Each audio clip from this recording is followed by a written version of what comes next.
और दूसरा कि जो हम दिखाते हैं मतलब वही लिखते हैं जो हमें दिखता है। जैसे कि आपने बेवफाई देखी होगी कमरे में तभी तो लिखी। ठीक है कि हर शायर आशिक नहीं होता,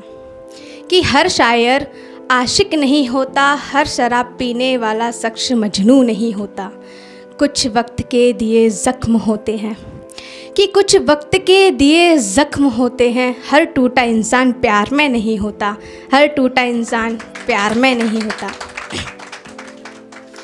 और मैं अपनी 4 लाइनें सुनाना चाहूँगी कि महका कमरा और अंधेरा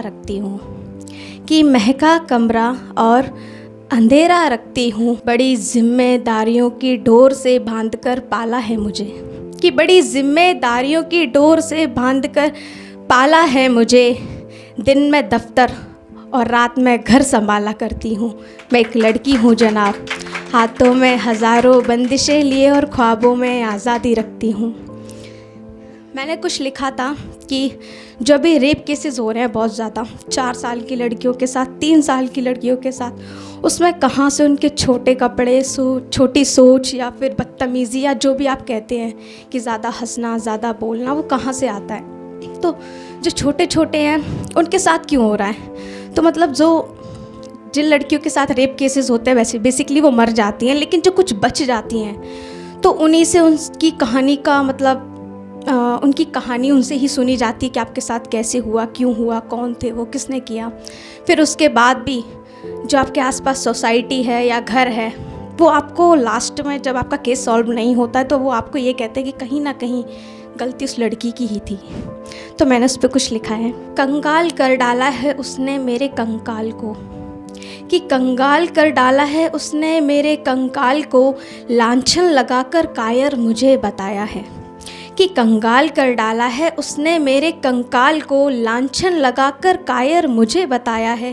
चीरा लोगों ने मुझे इस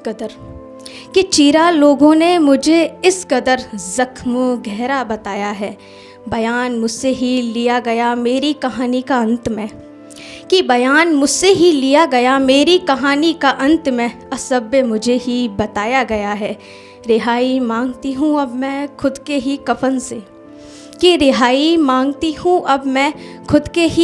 से, परंतु शमशान का दाग भी मुझे ही बताया गया है। और एक मैंने लिखा था उलझन के ऊपर। हम खाली बैठे होते हैं और कुछ लिख देते हैं, तो तब मैंने लिखा था, कई उलझनों के दौर से गुजर रही हूँ, कई फैसलों से उलझ गई हूँ, रास्ते भी धुंधले पड़ गए हैं, अब मंजिल से दर बदर उतर रही हूँ। राह दिखाने वाला भी अब रहा नहीं, समझने वाला भी अब समझा नहीं। उम्मीद भरोसा किस पर करूं, खुद से भी अब वास्ता रहा नहीं। टूटे ख्वाबों के साथ अब मैं भी टूट रही हूँ। बहुत समेट लिया खुद को, अब हर शाम बिखर रही हूँ। दुनिया की इस बढ़ती भीड़ का हिस्सा बन रही हूँ, तन्हा हूँ और हर रोज़ मर रही हूँ। Thank you.